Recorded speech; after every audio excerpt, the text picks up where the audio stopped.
Pandai bersandiwara, Nyonya N ternyata ratu narkoba dunia.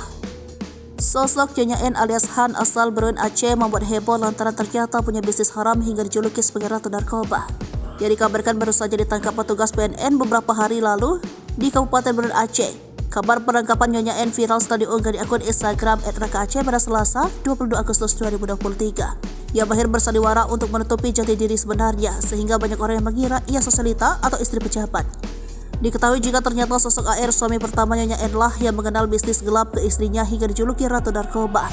Ia bahkan banjir bersandiwara untuk menutupi jati diri sebenarnya. Sosok AR diketahui merupakan suami pertama dari Nyonya N alias H. AR alias Arif diketahui berusia 42 tahun. Namun saat itu AR diduga ditangkap polisi saat berangkat ke Cina pada 2020 lalu untuk urusan mengambil sabu-sabu. Bahkan AR yang dikabarkan telah meninggal dunia karena tak kunjung pulang divonis mati saat tertangkap polisi Tiongkok ketika bertandang ke Provinsi Guangdong di ibu kota Guangzhou, Kanton. Sebelum pergi, AR sempat membangun rumah toko atau ruko besar di tepi Jalan Negara atau kilometer 3 lintas Berun Tangkeon. Ruko itu menjadi saksi tentang kepergian Arif yang tidak kembali lagi hingga kini. Sementara itu, sepeninggalan sang suami AR, Nyonya N melanjutkan bisnis narkoba dengan suami keduanya. Nyonya N sendiri bekerja sama dengan suami keduanya menjual narkoba antar negara. Sosok H atau Han bernama asli Hanisan binti Abdullah atau sering disapa Nisa.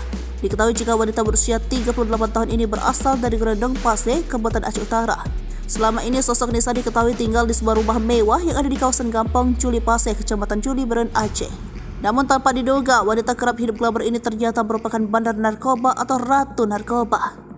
Nyonya N mengkamuflase bisnis haramnya dengan membuka usaha Dorsmer alias tempat cuci mobil di Gampong, Jod Bukit, Kecamatan Posengan, Berun Aceh. Peresmian tempat cucian mobil itu digelar pada 2016 lalu dengan meriah. Nyonya N bahkan mengundang tokoh agama dan anak-anak yatim ke acara tersebut.